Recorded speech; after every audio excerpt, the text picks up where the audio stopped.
Om Shri Gurubhyo Namaha. Namaste everyone, and I welcome everyone to this live YouTube channel today. I am Gadadhar from International Institute of Vedic Sciences, Rishi, Vatika, and welcome all the enthusiasts of Vedic Sciences and Sanatan Dharma who have joined us live at this Rishi Vatika YouTube channel. Let us start this session with a short prayer. Harihi Om. Guru Brahma, Guru Vishnu, Guru Devo Maheshwara, Guru Sakshat Parabrahma, Tasmai Shri Gurave Namaha. Shuklam Baradaram Vishnum Jajivarnam Chaturbhujam Prasannavadanam Dhyayet Sarva Vigno Prashantaye Narayanam Namaskritya Naram Chaiva Narottamam Devim Saraswatim Vyasam Tato Jayamudiraye. Today we have with us Shri Alok Kumar ji, the speaker of the day, and I welcome him today to give a talk on ancient Hindu sciences. This is the 53rd talk in the Dr. Vedavyasa Memorial Online Lecture Series conducted by International Institute of Vedic Sciences, Rishi. Now I take this opportunity to introduce Shri Alok Kumar ji. Alok Kumar ji is a distinguished teaching professional of physics at State University of New York. He was born and educated in India. He has been teaching in the American higher education for about 4 decades now. He is the author and co-author of about 4 books. His books, Science in the Medieval World, 1991 and 1996. Sciences of the Ancient Hindus, Unlock Nature in the Pursuit of Salvation, published in 2014. A History of Science in World Cultures, Voice of Knowledge, in 2015. And the most popular, Ancient Hindu Science, Its Transmission and Impact on the World Cultures, in 2019. So now I invite Shri Alok Kumar ji to deliver his talk and give us his perspective of what the sciences we have in our Hinduism and the Vedas. Namaste, Alok Kumar ji. Namaste, and thank you so much for providing me this opportunity. Yes, sir. I'm truly delighted. And namaste to all. I'm so happy to share my views and experiences with all of you. I have 45 minutes, so let me explain how I plan to spend those 45 minutes. First, I'm going to share a little bit about myself related to the topic. Then I'm going to talk about my contribution related to the topic, ancient Hindu science. And after that, I'm going to discuss some of my findings. And after 45 minutes, I'm going to stop, and I would be happy to take any question from you. So let me first share who I am, and I work at the State University of New York, where I'm a distinguished professor, and I have provided my email address. I'm one of those people who live a very public life, and I would be happy to share or to exchange ideas with you in case you want to contact me. So my email address is listed here. Feel free to contact me in case you want to share something or comment something with me. Now, I teach in Oswego, which is a very small town, but a very pretty town. It's a very beautiful place situated on the on Lake Ontario. It's a quite a beautiful place to live. It's almost like a paradise, and it's a located near a very large lake. We call it one of the Great Lakes. So this is where I live, and I should share this fact with you that 22% of the whole world's drinking water, and I'm repeating it, 22%, the whole world's drinking water is in these Great Lakes, which are right next to me.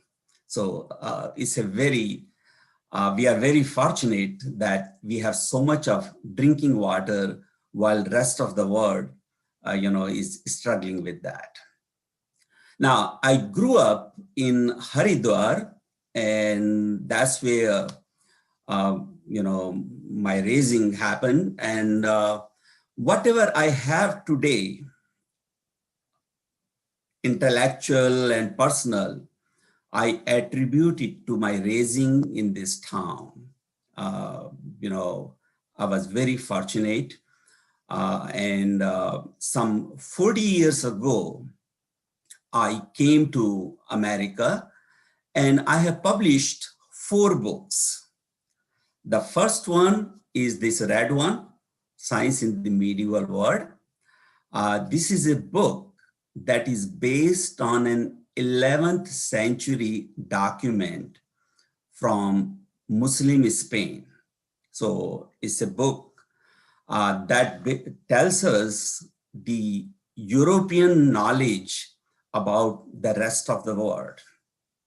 And it's those who have any interest in the history or history of science, they know that 11th century is a period where there are not too many manuscripts available to humanity because of the destruction. So it's a very rare book, and it was not known to the English-speaking world, and I was the one who introduced it to the English-speaking world. And there is a reason for it, why it was not introduced, but I'm going to ignore that in today's lecture. Sciences of the Ancient Hindus. This is my first work that I published related to India. And I was not sure if people will even look at it because Sciences of the Ancient Hindus, this is not a topic which was very popular at one time. So I was not sure, but I published it because I wanted to. And the reason was when I was leaving India some 40 years ago, my parents did not want me to leave India, which is, I'm pretty sure, those who are parents, they know how difficult it is to allow their children to leave the country.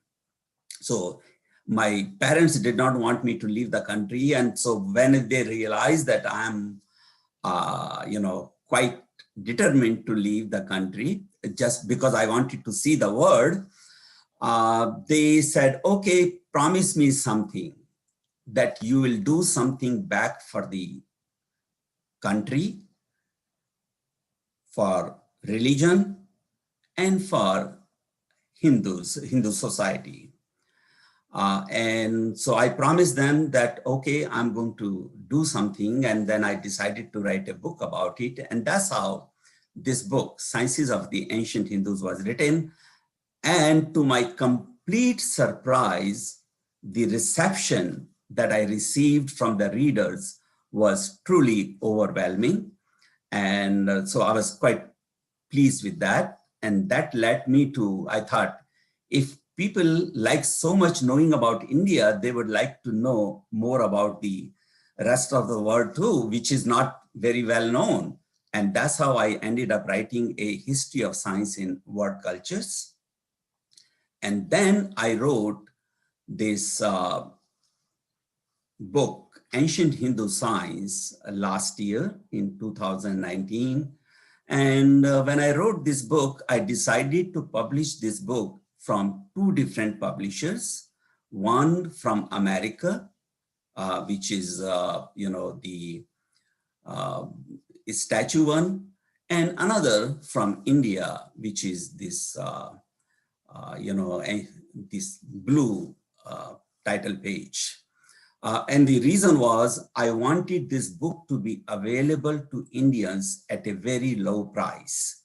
So that's the reason I published this book, Ancient Hindu Science, from Jaco Publisher from Mumbai, and it is available on Amazon. So these are the 4 books that I have published. And let me tell you the reviews. The first book, Science in the Medieval World, which I published in 1992, when British History of Science Society, they reviewed it, they called it an invaluable reference work.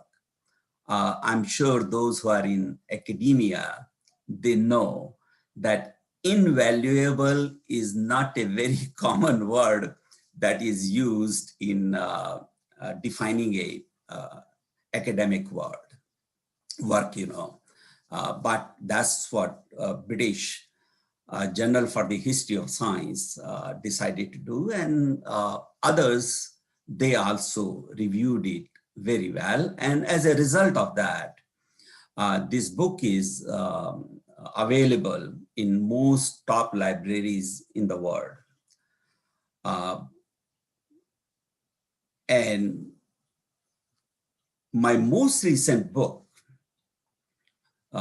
Ancient Hindu Science, it was reviewed in Zygon Journal, which is again a top journal on on science and religion.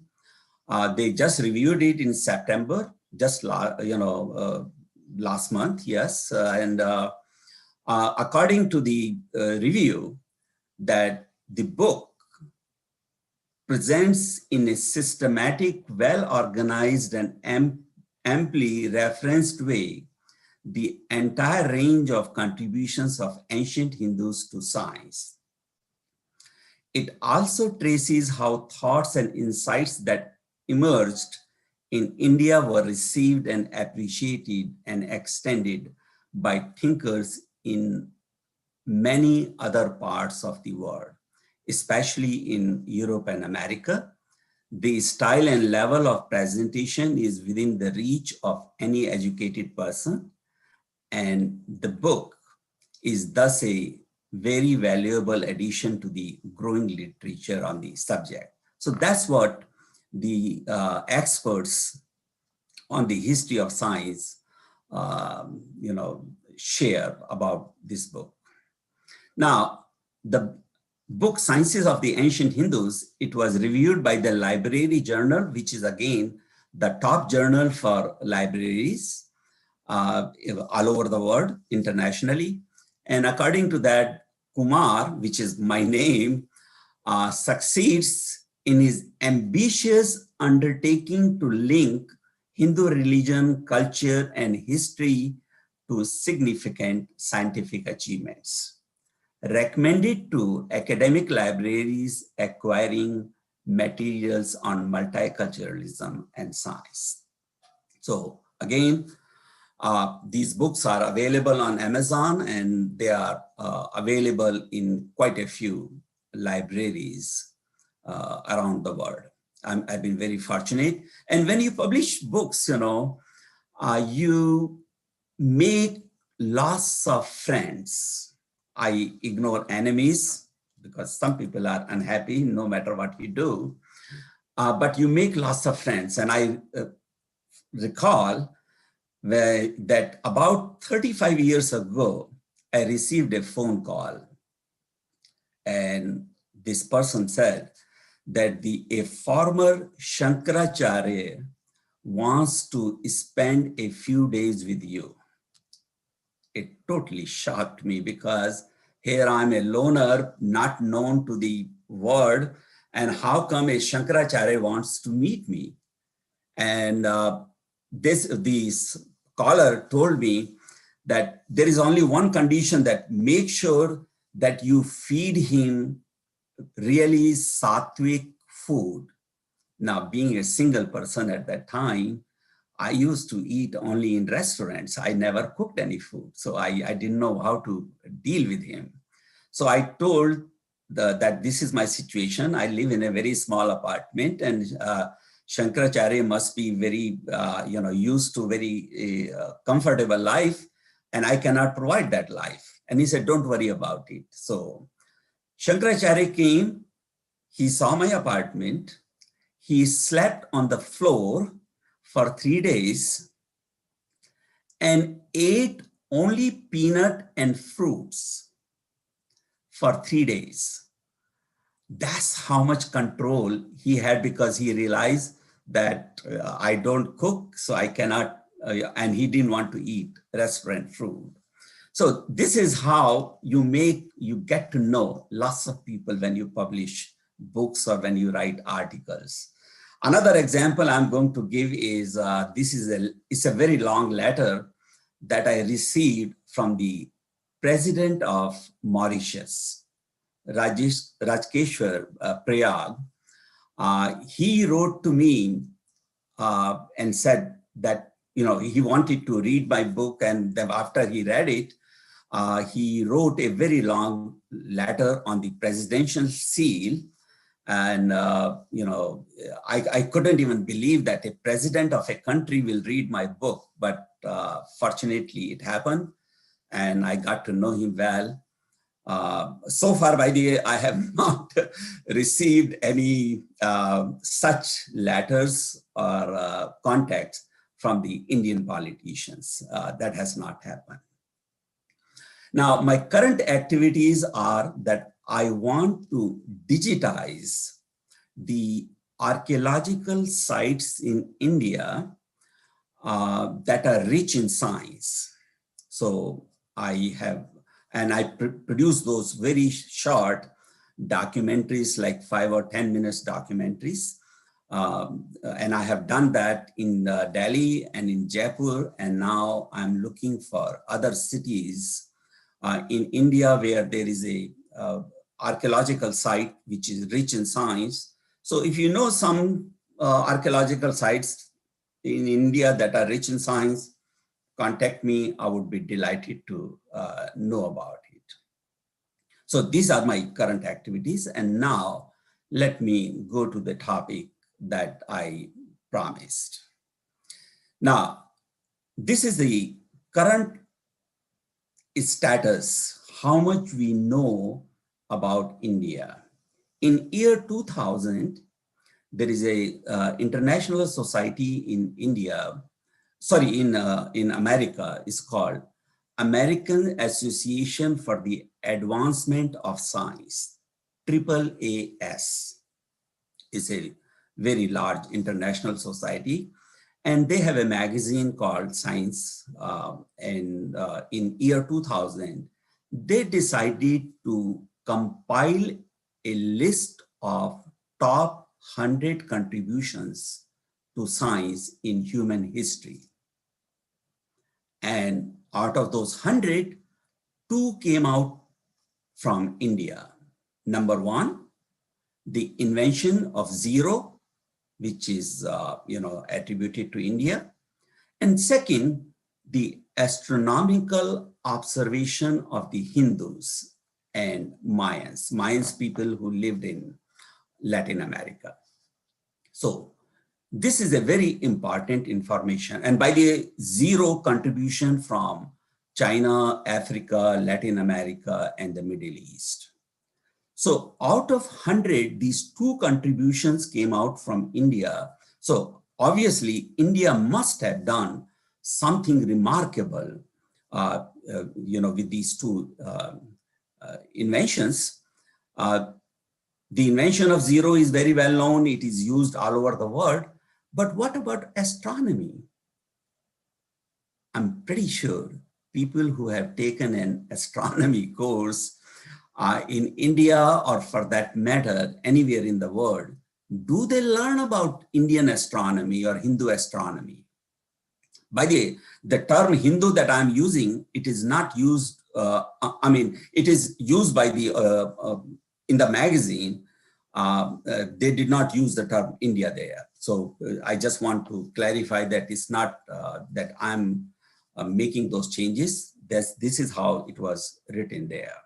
So now the question is, do we teach these, if Hindus have made such a tremendous contribution that they should be in the top 100 inventions in human history, their contribution should be taught in astronomy course. But those who have taken an astronomy course, I'm sure they will know that that's not the case. Basically, indirectly showing that, or directly showing that, the knowledge that we are sharing to our young people, that knowledge is incomplete. At times, it is even biased. That is the current status, and it got to change. And I have no doubt in my mind that perhaps within my lifetime, it will change. So now let me talk about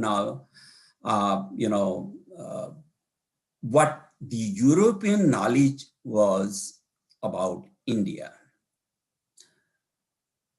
Now, the book Science in the Medieval World, that is based on the 11th century document from Islamic Spain, the original author, his name was Said al-Andalusi. He was a Muslim. He was a judge and a very powerful, from a very powerful family. And he wrote a book that became a very popular book in medieval world. And let me share what he wrote in Spain, that means in Europe, about India. According to this author, who is, as I mentioned, was a Muslim, the first nation to have cultivated science is Hind.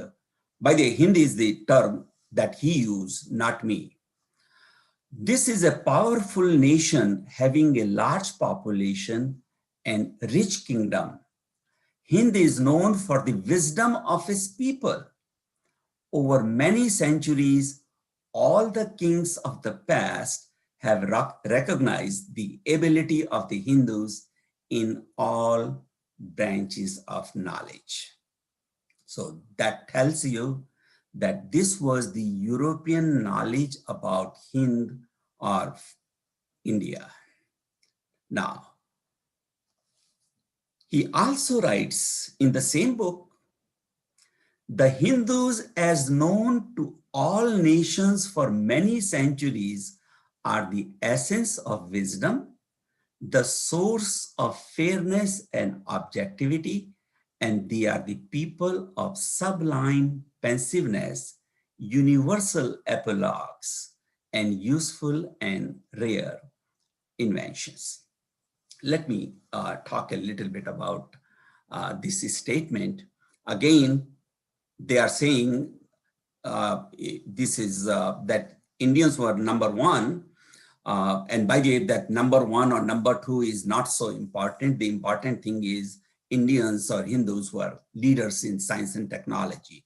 That's very important. Now, Hindus' moral stories are universal in nature.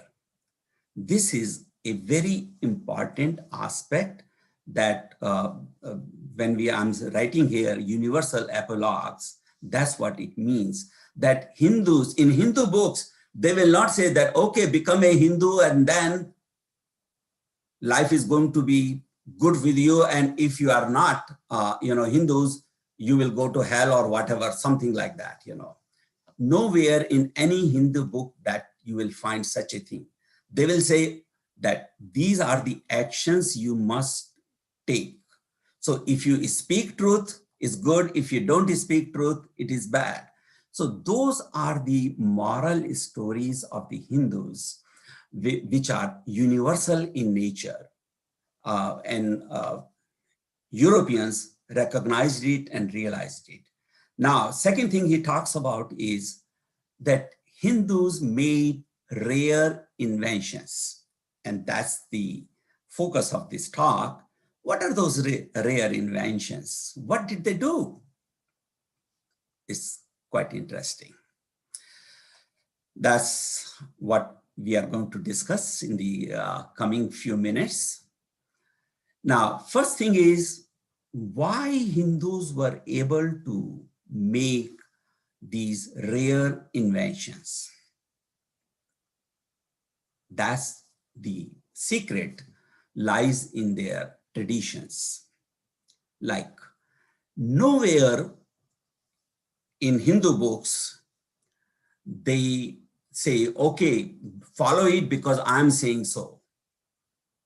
No, that doesn't happen. Like in Bhagavad Gita, Arjun was able to ask any question from Lord Krishna, and Lord Krishna had to answer those questions. Upanishads, the whole Hindu literature is basically compilation of those such questions. Debate, we resolve differences using debates, and I'm going to talk a little bit more about it in the coming slides. That society was intellectually so curious that they gave such a large status, such a high status to teachers, gurus. Like Kabir, saying that guru is more important than God because it is the guru that is leading us to God. And another very important fact about Hindu culture is that there was never a conflict between science and religion, like many other cultures. So those are the, history of the Hindus, that Satyam, Shivam, Sundaram, those are the guiding principles for the ancient Hindus. And they focused on truth, even under difficult circumstances. So among the Hindus, it is the rationality and not the faith. Hindus hardly ever talk when they discuss, I believe in it because it is written in the book, a particular book. That's not how we discuss. We provide a rationale. And as a result of that, the ideas evolve. And that's what happened in the history of India, or the history of the Hindus. Now, as I mentioned, that we resolve issues based on debate.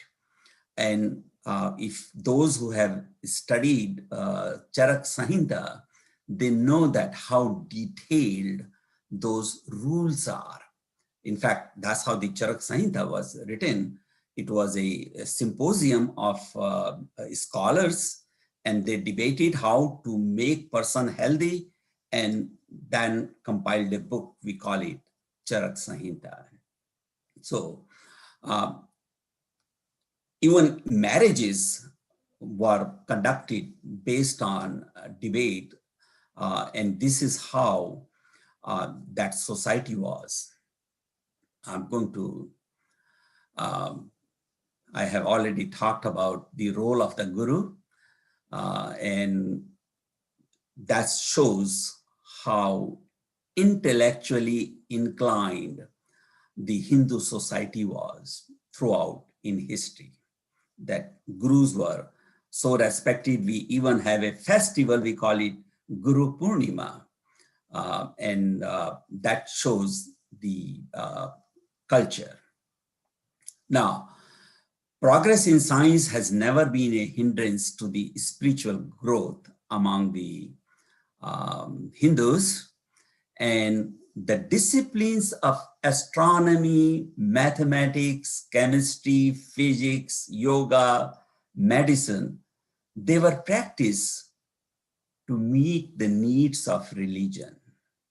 That's something important. For example, I'm going to give you an example of it, that when Aryabhatta wrote his Aryabhatiya, in that book, he wrote that if you understand this book, which describes the movements of the earth and the planets in the sphere of constellations, asterism is constellation, you achieve God, you achieve moksha.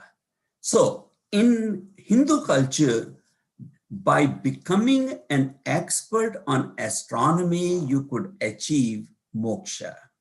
By becoming an expert on physics, you could achieve moksha.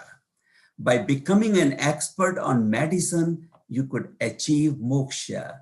By simply becoming an expert on music or many other fine arts, you could achieve moksha. So as a result, and moksha is a central thing for the Hindus. So all these sciences and fine arts were bound to excel, bound to prosper among the Hindus, and that's what happened. So, now let me talk a little bit about some of these contributions, and I will go in details in some cases. As I have already mentioned, zero, or the way we count, is Hindu. In fact, that's the reason we call it Hindu-Arabic numerals, because it was the Hindus who invented it, and they taught it to the Arabs, and Arabs taught it to Europe, and today that's the reason we call it Hindu-Arabic numerals. The trigonometry that we teach today, the basics of it are essentially Indian, where we call sine theta and so on. And if you know the history, who chose that word sine, then it's a very interesting story. Unfortunately, we never share that, or we do not in large number of cases with the people who are taking those courses. But I'm going to share that. We believed in heliocentric solar system. In fact, if you look at this, this is Aryabhatta saying in 5th century that movement of the earth, this is what it was written in 5th century, that in 5th century, they were talking about the movements of the earth, the spin motion and the orbital motion. And, again, this is not much taught in astronomy courses anywhere in the world, including India, which is a sad situation. Ujjain used to be the Greenwich of the ancient world. Books written in the Middle East, you had to choose 0 longitude. Today, that 0 longitude is Greenwich, right outside London. But in the medieval period and in the ancient period, even in the Middle East, the 0 longitude passed through Ujjain. And that tells you Indian dominance in astronomy. We knew the concept of atom.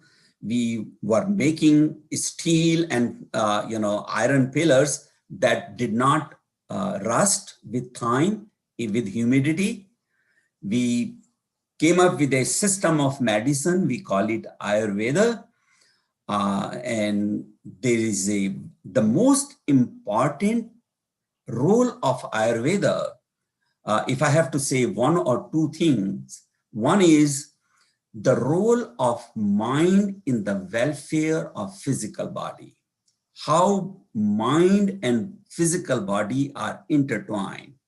That is a very significant contribution of Ayurveda. And the second contribution, I would say, food as medicine. Indians or Hindus, their knowledge about the medical benefits of food, the food that we eat, is truly remarkable. And that knowledge is spreading now in the whole world. They were performing plastic surgery. In fact, I remember a few years ago, Prime Minister Modi made that statement that Indians knew plastic surgery, and there was a big uproar against it. And to my complete surprise, the Indian academia did not even try to investigate whether he was right or wrong. There was no, investigation. What was the truth? The truth is, Indians knew plastic surgery long ago, and I will be sharing that information in the coming minutes. And I'm realizing my time is limited because, my 45 minutes are, going to reach in the next 5-10 minutes. Yoga, again, it is the basically a science of self-improvement, and that chess. All these are Indian contributions, and I am going to skip a few slides and let me share some things that may be interesting to you. In India, when we invented zero, we used the term shunya for zero. Shunya means nothing. When Arabs learned it, they decided to choose a word that means nothing, and that word is sifar. That sifar, when Arabs taught it to Europeans, became cipher. Then the Italian decided that they are going to spell it with Z and not with C. And this is how the word zero evolved. And whatever I'm sharing with you, it is pick any dictionary and encyclopedia, and you will find that knowledge. Now, the same thing, let me also share that when Hindu numerals went to the Middle East and from there to Europe, most of these cultures, they had their own number system, which were inferior in nature. And so therefore, there was a conflict where they were saying that if you are a patriot, you are not going to adopt Hindu numerals. This is what happened in Europe, and this is what happened in the Middle East. So I'm going to share a comment with you by Severus Sibbart, who was a Syrian scholar in the 7th century, and where he writes, I will omit all discussions of the science of the Hindus, a people not the same as Syrians, their subtle discoveries in the science of astronomy, discoveries which are more ingenious than those of the Greeks and the Babylonians. Their valuable method of calculation, their computing that surpasses description. And now comes the important part, why I'm even sharing this statement.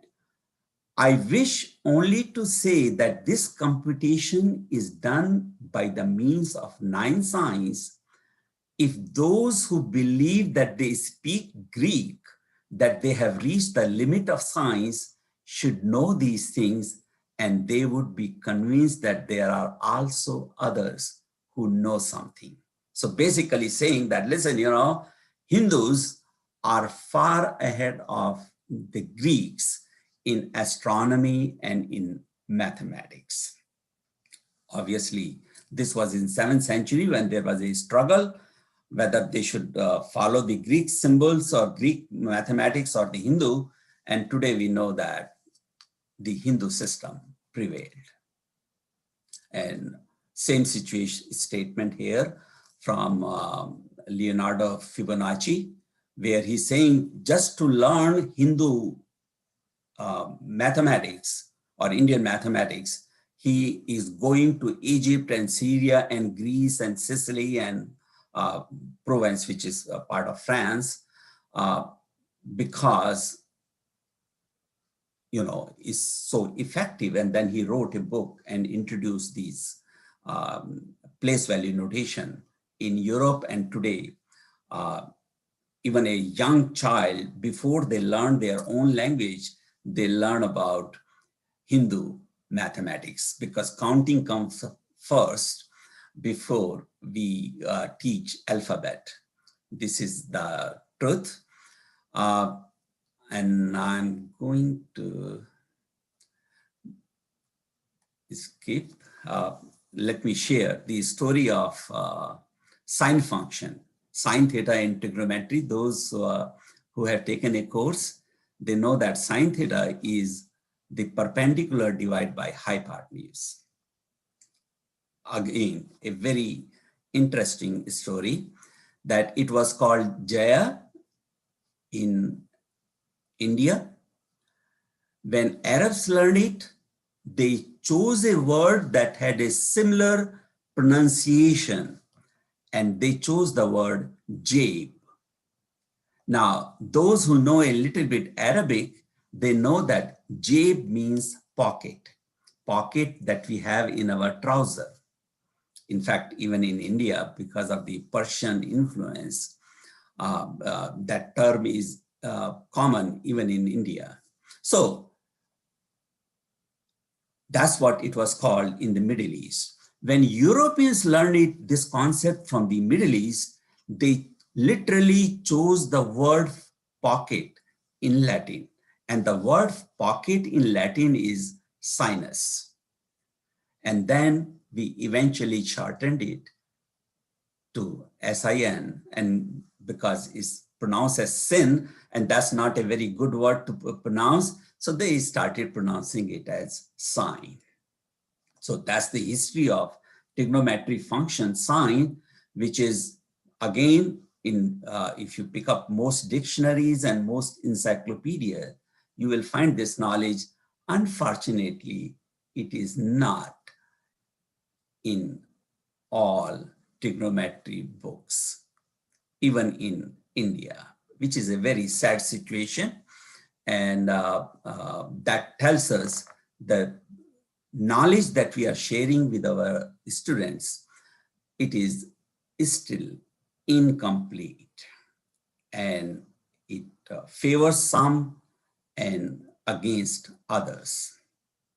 Now, talking about the motion to the earth, this is, Aryabhatta saying, as a man in a boat going forward sees stationary objects moving backward, just so in Sri Lanka, a man seeing the stationary stars moving backward exactly toward west. Basically saying that because earth is moving, we feel stars are moving or the sun is moving. This is what Aryabhatta wrote in 5th century, clearly indicating, and why Sri Lanka? Because that is very close to the equator. So in India, that's the nearest point. And so that tells us that, and by the way, in 11th century, Al-Biruni, that was a scholar who came with Mahmud Ghaznavi to India, invaded in India, wrote a book, and he criticized Indian astronomers for assigning motion to the earth. And, it's a long story, which I have covered in my book. And I'm going to, those who are interested, they can find additional information there. And I think I am going to take 1 or 2 more minutes because I would like to talk about this uh, iron and steel to give an idea how good Indians were in iron and in producing iron and steel when Alexander the Great came and captured northern India and then gave back to the land to King Porus. Porus gave him precious metals and many other things, including 6,000 pounds of steel, because it was something Alexander could not have in Greece. So it was given to him as a gift. And since I'm talking about plastic surgery, I'm going to share just one slide by the way. This is by the a book written in 1816, in early 19th century in London, England. And in that book, it says that plastic surgery came from India, where kumhars, people who make bricks and pottery, they are experts on the surgery of plastic surgery. This plastic surgery, and clearly saying that this is an ancient knowledge in India, a Indian practice to time immemorial. And I know my time is almost up, so I'm going to conclude it that science does not belong to one culture or to one gender. It belongs to all who want to unfold the mysteries of nature and the history of science. The truth that we are sharing today are incomplete, and I think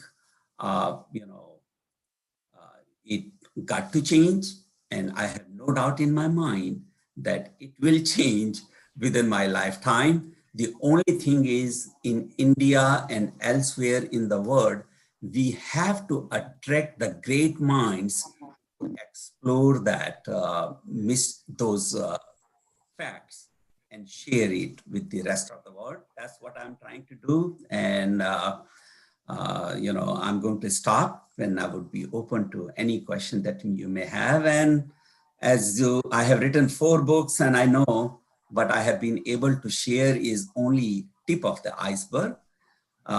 It's a very small knowledge that I have been able to share. I would be happy to come back and share more about it. So with that, I would be happy to answer any question that you may have. Yes, Alok Kumar ji, it's very interesting talk, and you brought out few perspectives, especially this trigonometry and how the sine from J it became sine, and then these things. I think, yeah, India had a lot more sciences than what people have been taught. Vedas have a lot more sciences, and including physics, maths, chemistry, botany, and then Ayurveda, yoga. So there are a lot of sciences, and this is a vast subject. I think, yeah, it's difficult to conclude something in 45 minutes time frame. And then you rightly said our science, whatever sciences we had always taken us to the moksha. So every science was not like just like a science. It was really taking us towards the moksha, like physics or any other subject. So that was a very interesting thing. And many people think Hindus are always have faith and then they only believe. But I think the rationale with which we used to think and then we used to debate was the most important thing, which many people forget. Even Shankaracharya had a long debate and he won only on debates. So he proved us that all our darshanas and nyaya, all these logics, they have been focusing towards that. So I think it was an interesting topic, and then time was very minimal to explore all those activities.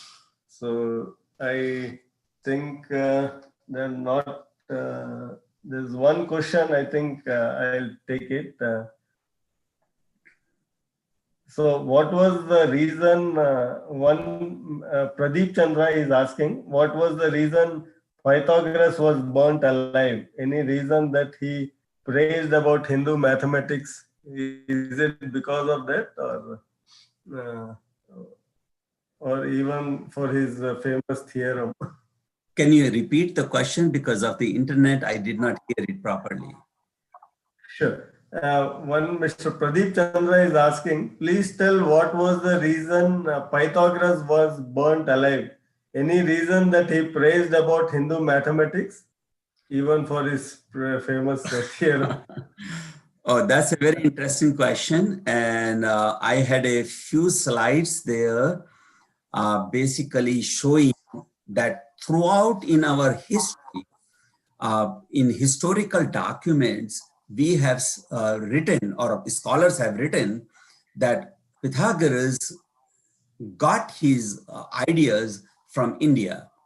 This is I have provided, that in my books, and that knowledge, by the end, nobody has been able to contradict that, because it is a part of the history. I'm sharing it from the historical books, and how can you deny it? And not in just one period, but throughout. I mean, 2,000 years ago, 1,000 years ago, 500 years ago, and so on. Now, he was a vegetarian. Greeks are not vegetarians. He believed in orality, means we should not write books.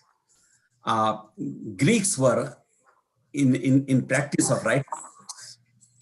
He believed in mysticism and so on. So many things that he pushed for, particularly vegetarianism, that were alien to the Greek society, but they were central, Hindus.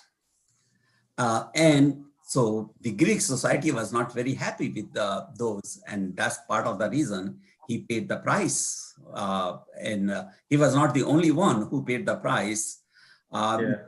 Greek scholars, that's a story, unfortunately, is not a common knowledge, but in history books, that is very well documented, that these Greeks, some of these Greeks were influenced with India. Unfortunately, the way things are, Indian academia is totally silent. They do not want to, acknowledge those things, investigate those things. I'm going to give you an example of that. My book, Science in the Medieval World, that I published, that book, you can go to London, get that book in a library. You can go to Paris, you can go to Frankfurt, you can go to Berlin, you can go to Sydney, and so on. You can go all over the world and you can find that book in a library. You go to India, not going to get even a single library after 25 or 28 years, 3 decades. They do not have even a single copy anywhere in India right now. This is the current status of situation. British Society decided, History of Science Society, to review that book. The Indian History of Science Society decided not to even review the book. Those are facts, and you can make your own judgment. Yeah, judgment. Yeah. But that's a reality. Right. There's one more question from Pandeji. He is asking, how is your writing acceptability in India? So that's what I think. Well, I have answered that question already. I'm sorry. people do not know about it, unfortunately. I mean, I have been covered in the media very extensively. There are many articles about me, about my work in the media. But in the Indian media, on my work related to the history of science, particularly Hindu science, that has Hindu been science. covered. So media is more or less completely silent related to that issue. Even in a situation where Press Trust of India, which is the highest body in Yeah. India, they have written a very large report on my book, but most of the you know media outlets decided not to cover that. So unfortunately, Indians do not know about it, which is, I find it sad because I'm doing these things so that, Indians will take pride in their own culture, in their own history, in their own heritage. And unfortunately, they do not even know. And I'm trying my level best. In fact, that's part of the reason I'm giving this lecture, so that I know about it. But Sure. I have lots of limitations. Yeah. Again, Pandey is also asking, you mentioned missing links. What does it mean? Missing. Mentioned missing links. What does it mean? I don't know.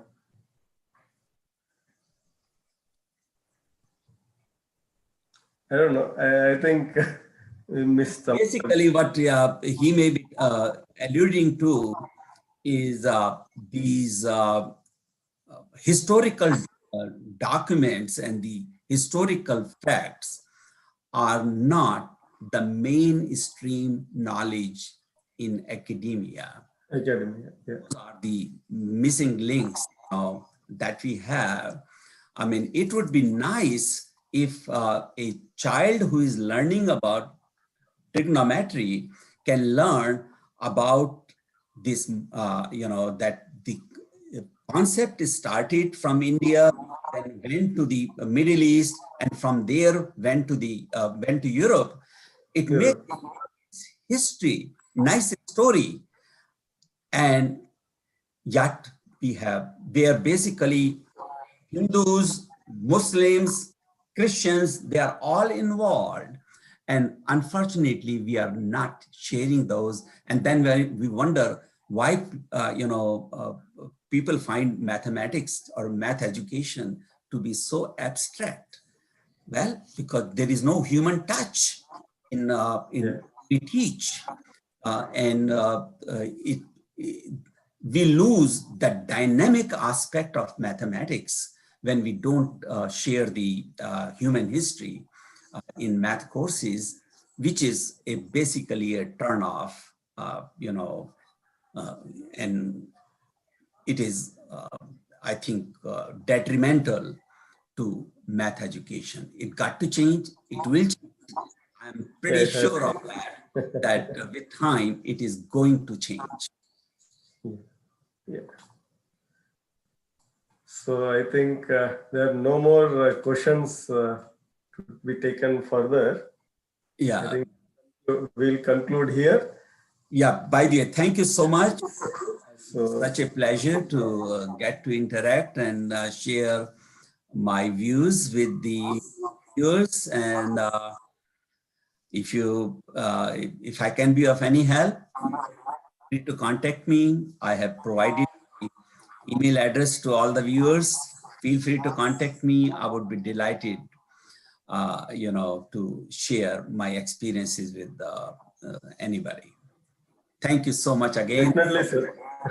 No, yeah. Definitely, we'll look forward to work with you in future in so many aspects you have been talking about. So to take it to Indian universities and Indian academia, I think we'll work together in future in coming days. Definitely. So I would be happy to like, yes, in any way I can. I'd like to thank you, sir, very much for time and then your immediate response and acceptance for this lecture to give a talk on in this lecture series. I once again thank you very much, sir. Namaste. Thank you. Thank you. So I also thank all the audiences for their who have joined us on this Rishi Vatika YouTube channel.